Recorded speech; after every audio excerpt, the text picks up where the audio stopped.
Dans les exercices suivants, on va s'intéresser aux déterminants associés à un système de deux équations à deux inconnus et, en fonction de sa valeur, à l'existence ou non d'une solution unique.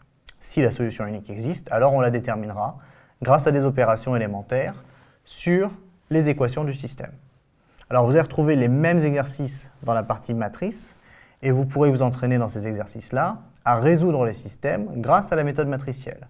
Mais ici, on va simplement s'intéresser au déterminant delta associé à ce système, qui vaut par définition 2 fois moins 2 moins 1 fois moins 3. Donc 2 fois moins 2 moins 1 fois moins 3, ce qui nous fait moins 4 plus 3, c'est-à-dire moins 1 qui est non nul. Et si le discriminant est non nul, alors il existe une solution unique et on va déterminer cette solution unique avec des opérations élémentaires sur les équations. C'est-à-dire qu'ici, on va simplement multiplier cette équation par 2. Pourquoi? Parce que si on fait ça, on aura un 2x ici, et en faisant la soustraction des deux équations, les 2x vont se simplifier, et ça nous laissera avec y. Alors on pourrait très bien faire la méthode classique que vous avez appris au collège et au lycée, qui consiste à exprimer x en fonction de y, à réinjecter, trouver y et déduire x. Pourquoi pas? Mais ici, ce n'est pas le but de ces exercices. Le but, c'est vraiment de faire les opérations élémentaires sur les équations du système. Donc ce qu'on va écrire, une façon d'écrire en tout cas, c'est que la ligne 2 va recevoir 2 fois la ligne 2 moins 1 fois la ligne 1.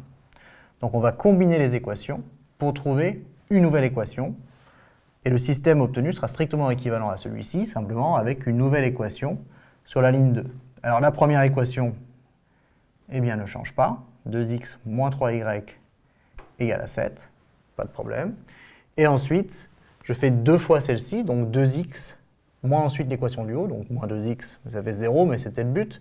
Moins 4, moins 3, ça me fait moins 4 plus 3, c'est-à-dire moins y, est égal à ici, j'ai 4, moins 7, ça me fait moins 3. Et donc ça équivaut à y égale 3. Et si y vaut 3, eh bien ça me fait 2x est égal à 3 fois 3 plus 7, c'est-à-dire 16.